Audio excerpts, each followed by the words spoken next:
Vamos começar a nossa aula de métodos iterativos de Jacob e Gauss-Seidel, tá certo? Métodos iterativos para sistemas lineares. A gente tem um sistema de equações lineares, né, que pode descrever na forma matricial.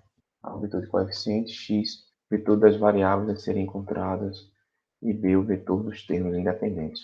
A gente vai precisar redescrever e definir esse sistema para que ele seja descrito dessa forma aqui, tá? Onde φ é a minha função interativa linear, para que a gente consiga trabalhar com o processo interativo. Quando a gente conseguir redescrever aquele sistema ax igual a b dessa forma, a gente pode utilizar essa equação recursiva para encontrar os novos elementos de uma sequência de vetores. E aí a gente vai aplicar isso no método de Jacob e no método de Gauss-Seidel. Quando é que a gente trabalha com sistemas interativos? Quando o meu sistema é muito grande. Né? Grande é um adjetivo, então é sempre relativo. Uma outra coisa é verificar quando a matriz, os elementos da matriz A, eles são espaços, ou seja, a matriz A tem a maior parte dos seus elementos nulos. O método de eliminação de Gauss tem muitos problemas nesse tipo de situação. Uma das soluções, por exemplo, é trabalhar com os métodos interativos. Então, como é que a gente vai fazer? A gente tem o nosso sistema inicial. A gente vai encontrar uma solução. A gente tem o nosso sistema, perdão, vai encontrar uma solução, propor uma solução inicial. Vai transformar esse sistema dessa forma aqui. E com a solução inicial, a gente vai gerar uma sequência de soluções. E essa sequência vai parar depois de um determinado critério. Quando ela atingir um critério de parada, esse elemento aqui vai ser a solução aproximada. Esse vetor vai ser a solução aproximada. E a gente espera que, escolhida uma boa função interativa, isso aqui esteja próximo da solução exata. E isso aqui vai representar, né, esse vetor vai representar a solução exata. Então está aqui o nosso sistema, na forma mais geral, um sistema n por n equações por n variáveis, na forma matricial, a matriz A de coeficientes, o vetor x de variáveis e o vetor de termos independentes. Então o que a gente vai fazer é isolar. Então vamos isolar x1 aqui, x2, x3. Então a gente já precisa de antemão saber, né, que os elementos da diagonal principal não podem ser nulos. Então isolou. E isso aqui é o método de Jacob. x1 na próxima iteração depende de x2, x3 até xn na iteração anterior. Não depende de x1 na iteração anterior. Então, como é que a gente pode ver o sistema de equações? Aqui a forma compacta. Então, esse mesmo conjunto aqui de equações descrito de forma compacta aqui. E aqui a gente pode ver o mesmo sistema sendo descrito, certo? Na forma matricial, e aqui fica mais claro de ver a função φ. Matriz D aqui, os elementos da diagonal pessoal não existem aqui, eles são nulos, tá certo? Então, aqui a gente consegue enxergar a função interativa, mas, essencialmente, são só formas distintas de descrever o mesmo processo interativo.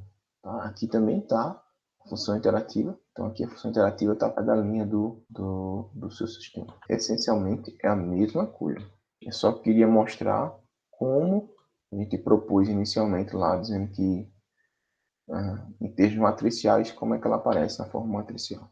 E aí existem alguns critérios de parada, né? Então, existe o critério de parada, por exemplo, a máxima diferença entre as componentes consecutivas, né? Então aqui a gente não pode mais, a gente está no sistema num vetor, então a gente compara componente a componente para cada interação, por exemplo, e escolhe a maior, a que tem maior distância. Certo? Essa é uma possibilidade. Essa aqui é a maior distância relativa. Então aqui a distância absoluta, aqui a distância relativa. Escolhe, por exemplo, uma precisão, um epsilon. Então, enquanto isso aqui ocorrer, por exemplo, ele continua em processo iterativo. Ou, por exemplo, quando chegar no número máximo de iterações. E aí o pseudocódigo, né, do algoritmo, é você passar com as entradas as matrizes A e o vetor independente B, passar a solução inicial, o número máximo de iterações, a sua precisão, e aí você inicializa seu contador do número de interações, inicializa sua precisão, que você vai calcular para cada um, esse delta vai ser calculado para cada interação, faz um processo iterativo aqui, um laço, enquanto essas condições aqui forem satisfeitas, né? Então, quanto delta for maior do que a precisão, maior ou igual, enquanto K for menor ou igual ao número de interações, por exemplo. Então, calcula o vetor, o novo vetor, solução, tá certo? Usando a equação 2, que é a forma mais, a forma como a gente implementa no código, certo? Faz os testes, ou com a equação 4, né? Ou usando essa forma, ou usando essa forma aqui, sua escolha, ou escolha do problema, atualiza o contador e esse laço continua enquanto for verdadeiras condições. Uma delas for falsa, sai. Por exemplo, encontrar esse sistema de equações, para esse sistema de equações aqui, fazer o método de Jacobi por 50 iterações, ou quando a precisão atingida for menor do que 10 a menos 6. Isolando x1, x2 e x3 aqui, encontro as equações recursivas no método de Jacobi aqui. Só passar isso aqui para o outro lado, dividir por 8, passa esse e esse para o outro lado, divide por menos 9, passa esse para o outro lado e divide por menos 10. Se a gente ver, a gente vai partir do vetor nulo, né? Eu esqueci de falar aqui, ele está partindo aqui, ó, partindo do vetor nulo, vai colocar, ó, 0 aqui, 0 aqui, a gente está aqui, calculou a primeira interação, x1 na interação 1. Então, colocar 0 aqui, e x3, vou calcular x2 na interação 1. E vou colocar 0 aqui, vou calcular x3 da interação 1. Então, esses são os novos componentes do meu vetor. Isso aqui são os componentes do meu vetor na interação 0, na interação 1. Quando eu faço a diferença, meu delta é esse menos esse menos esse em módulo, esse menos esse. Então, o maior deles é esse. Tá? Então, isso aqui é menor que 10 a menos 6, falso. K é maior ou igual a 50, falso. Então, a gente continua o processo. Então, está aqui agora o vetor x na interação 1. Agora eu vou calcular x na interação 2. Então, agora aqui, ó, é esse aqui e esse aqui, ó. Né? Então, eu vou encontrar 2.01. Agora em x2, aqui, ó, x1 e x3 na interação 1. Aqui para calcular x3, x1 e x2. Né? x3 na interação 2. Calculou, né? Esse aqui é o vetor solução da interação 2. Faz a diferença, esse menos esse menos esse menos esse. Ver qual é o maior valor em módulo. O maior valor é esse aqui. Verifica se isso aqui é menor que 10 a menos 6, que é falso. K é maior que é 50, né? Perdão. Falso. E aí continua. E aí se a gente vê aqui está o processo iterativo. Então, a gente foi fazendo aqui para as outras interações. E o que a gente nota aqui, ó, a gente fez as primeiras interações, né? Depois a gente apresentou as últimas. Então, veja algumas coisas interessantes, né? As componentes elas começam a convergir, né? Ou elas convergem em tempos distintos, tá? Então, essa componente aqui convergiu primeiro que essa, que convergiu primeiro que essa, né? Então, o sistema parou quando o maior erro foi menor do que 10 a menos 6, tá certo? Então, esse erro aqui ainda é 10 a menos 6. Então, observe que aqui todos os erros são menores do que 10 a menos 6.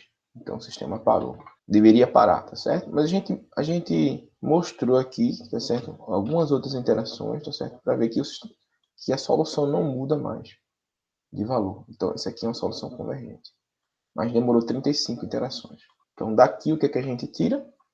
Que as componentes convergem de forma diferente. E que, nesse caso aqui, o método de Jacob demorou 35 interações para chegar à solução convergente. Daqui para baixo, da 36ª, 37ª e por diante, todas elas têm esse mesmo valor. Se eu jogo esse vetor dentro do meu conjunto de equações, ele retorna o mesmo vetor. Então vamos ver agora o que é o método de Gauss-Seidel. Né? Então, basicamente, o Gauss-Seidel ele é um método para acelerar a convergência do método de Jacobi. Se as condições de convergência que a gente vai ver no próximo vídeo, elas forem satisfeitas pelo método de Jacobi, então o método de Gauss-Seidel também vai convergir. Se elas forem satisfeitas por Jacobi, ou seja, Jacobi, o método de Jacobi vai convergir. Então, o método de Gauss-Seidel também vai convergir e a quantidade de interações necessárias para o método Gauss-Seidel vai ser menor ou igual à quantidade de interações do método de Jacobi. Então, qual é a ideia do método Gauss-Seidel? Tá certo? Aqui é o método de Jacobi, onde a gente já viu aqui, já viu a nossa equação. Só que veja, que ele calculou x1 aqui, x1 na interação k mais 1. Por que não usar ele aqui? Para calcular x2 de k mais 1. Quando eu for calcular x3 de k mais 1, por que não usar x2 de k mais 1 e x1 de k mais 1, já que eu já utilizei isso aqui? Então, essa é a única modificação. No método de Gauss-Seidel, isso aqui vai ser k mais 1, esse aqui vai ser k mais 1, esse vai ser k mais 1. Essa é a grande diferença. E esse é o processo de aceleração. Então, a primeira solução, a primeira componente é exatamente igual ao cálculo da primeira componente de Jacobi, mas para calcular a segunda componente, você já usa o resultado do processo iterativo da primeira componente. Para calcular a terceira componente, você já usa o resultado iterativo da segunda componente da primeira componente. E assim por diante. E aí, se a gente olhar aqui para o nosso sistema de equações, a primeira linha é exatamente igual a de Jacobi, a segunda linha eu já tenho x1 de k mais 1, na terceira linha eu tenho x1 de k mais 1, x2 de k mais 1 e assim por diante. Então, observe que aqui existe uma ordem das equações. Se eu trocar essa ordem aqui, meu conjunto de equações vai ser uma forma diferente. Tá? Enquanto no método de Jacobi, a ordem que você faz, o processo interativo ainda é diferente. Aqui, se você mudar a ordem, eu tenho um outro processamento. Aqui, a forma compacta dela, normalmente é a forma como a gente transforma em algoritmo. Eu faço o meu somatório para x e na interação k vai de 1 até i menos 1. E na interação k mais 1 vai de i mais 1 até n. Aqui na forma matricial, se vocês quiserem ver. Então aqui eu tenho uma matriz diagonal superior, que vai multiplicar o vetor x na interação k. E aqui eu tenho uma matriz diagonal inferior, que vai multiplicar x na interação k mais 1. Basicamente, era aquela matriz D anterior, só que eu divido D em duas matrizes, uma triangular superior e uma triangular inferior. A superior está multiplicando o vetor x na interação k, e a inferior está multiplicando x na interação k mais 1. O algoritmo é o mesmo, a única coisa que muda é essa equação aqui, né? A forma como atualizar os componentes. Tá? Então, inicializa a matriz, o vetor, a condição inicial, o número máximo de interações, a precisão, tá certo? O contador do número de interações, inicializa o meu delta, que vai ser a precisão que eu vou calcular, e ele faz aqui o processo interativo, o laço, enquanto isso aqui for verdadeiro. Então vamos ver o mesmo exemplo que a gente mostrou para o método de Jacobi. E aí aqui, ó, x1 é exatamente a mesma componente, o mesmo valor, componente x1 da interação 1. A componente x2 já muda, né? Então aqui, ó, aqui é x1 de k mais 1, x1 de 1 na interação 1. Aqui é x3 de 0, x3 na interação 0, x1 na interação 1, x2 na interação 1. E esse aqui é o meu vetor solução na interação 1. Se eu faço a subtração, o maior valor aqui, falso, aqui é 50, né? Novamente, confundi aqui, esqueci. E agora, ó, x2 na interação 1, x3 na interação 1. Aqui, ó, x1 na interação 2. Aqui, x3 na interação 1. Aqui, x1 na interação 2, x2 na interação 2. Faz essa subtração desse com esse, desse com esse, desse com esse. Calcula. Lembrando sempre que nesse processo interativo, isso vai diminuindo, tá certo? Esse valor vai diminuindo ao longo do tempo. Né? E se a gente for ver, depois, ó, qual o maior valor aqui? O maior valor aqui é esse aqui. Na próxima interação, qual é o maior valor? O maior valor é esse, que é menor do que esse. Qual o maior valor? Aqui. Tá certo? Que é componente a componente, tá certo? O maior valor é esse aqui, ó. Certo? Acho que eu copiei errado aqui. Mais lá na frente, tá certo? Na oitava interação. o maior valor, esse, tá certo? Depois, na próxima iteração é esse, mas esse é menor do que esse. E assim por diante, tá?